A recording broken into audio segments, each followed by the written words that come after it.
rasa rindu sungaimu, jiwaku rindu Engkau. Kaulah Tuhan hasrat hatiku, ku rindu menyembahmu.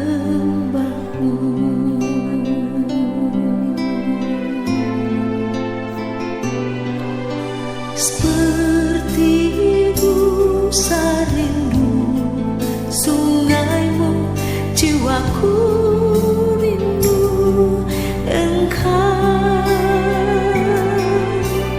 Kaulah Tuhan hasrat hatiku, ku rindu menyembahmu. Engkau kekuatan dan perisaiku, kepadamu rohku berserah.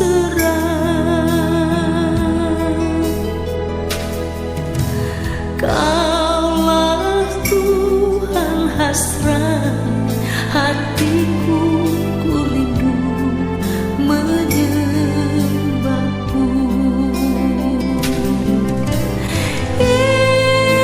Yesus, Yesus, Kau berarti bagiku. Yesus, Yesus, Kau segalanya bagiku.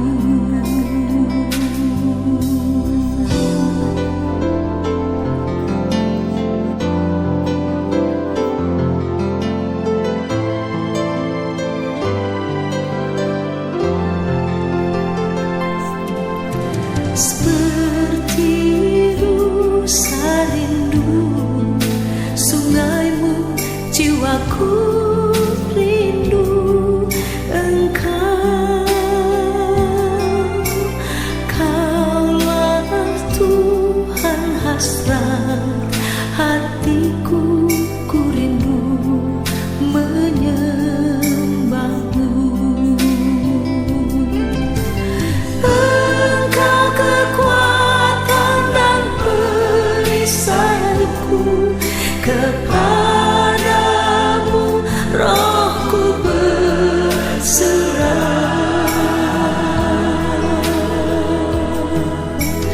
Kaulah Tuhan hasrat hatiku, ku rindu menyembahmu.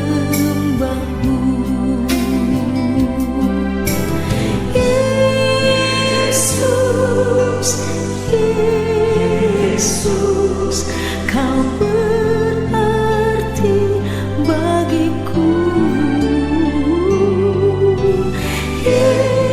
Yesus, Yesus, Kau segalanya bagiku. Yesus, Yesus, Kau berarti bagiku. Yesus, Yesus, Kau segalanya bagiku. Kau segalanya bagiku.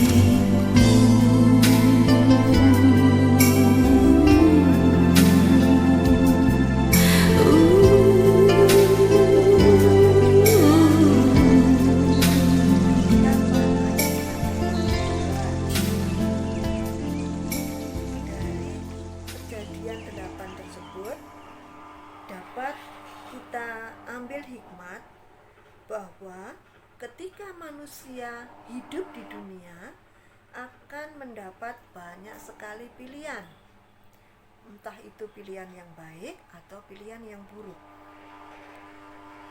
Dan setiap benih yang kita taburkan suatu saat nanti kita pasti akan menuainya.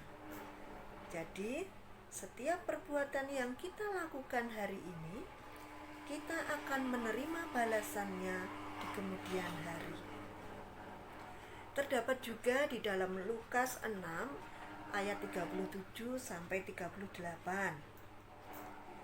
Dalam ayat ini lebih jelas lagi menunjukkan kepada kita apa yang akan kita dapat setelah melakukan sesuatu. Misalnya, dalam hal mengampuni. Kalau kita mau mengampuni, maka kita juga akan diampuni. Dan kalau kita suka menghakimi, maka kita juga akan dihakimi. Dan ukuran yang kita pakai untuk menghakimi orang lain juga akan digunakan untuk menghakimi diri kita sendiri. Terdapat juga di dalam Matius 126 ayat yang kelima, yang demikian bunyinya, orang-orang yang menabur dengan mencucurkan air mata akan menuai dengan bersorak-sorai. Jikalau kita memperhatikan dengan sungguh yang terdapat di dalam Mazmur 126 ini, kita akan teringat peribahasa bersakit-sakit dahulu, bersenang-senang kemudian, yang dikandung maksud bahwa seseorang yang bekerja keras dan berusaha dengan sungguh-sungguh, suatu ketika nanti pasti akan mendapatkan kesuksesan, karena hasil tidak pernah mengkhianati usaha. Jadi, apabila kita menginginkan suatu kesuksesan di masa mendatang, maka kita harus bekerja keras sedari sekarang.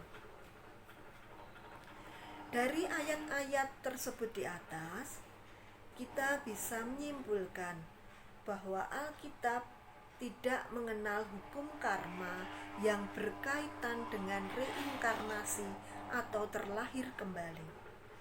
Hukum karma dalam Kristen adalah hukum sebab akibat atau hukum menabur menuai.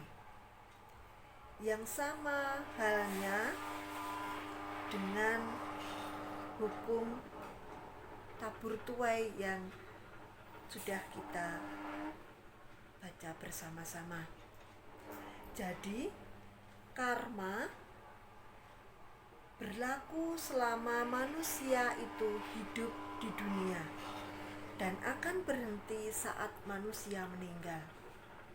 Karena sebaik apapun manusia selama hidup di dunia, tidak akan pernah bisa menyelamatkan dirinya sendiri.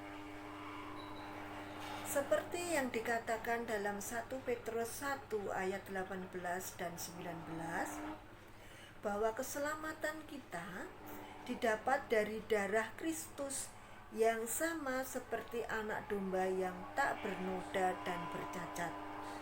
Tanpa pengorbanannya, kita akan terus memikul akibat dosa, baik dosa warisan maupun dosa yang kita perbuat di dalam kehidupan kita.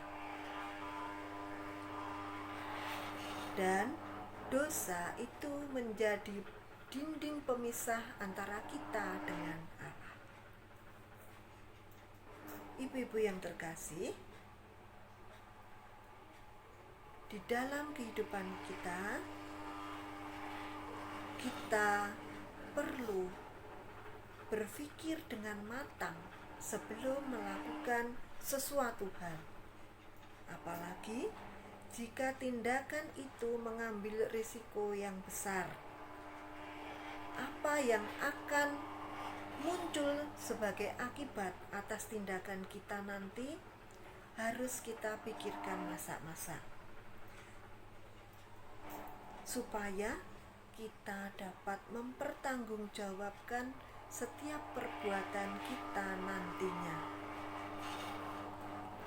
Sehingga dengan kita bisa memikirkan apa yang menjadi akibat dari perbuatan kita, bukan hanya untuk kebaikan diri kita sendiri, tetapi juga untuk kebaikan orang lain, terlebih untuk kemuliaan nama Tuhan. Kiranya Tuhan Yesus memberkati.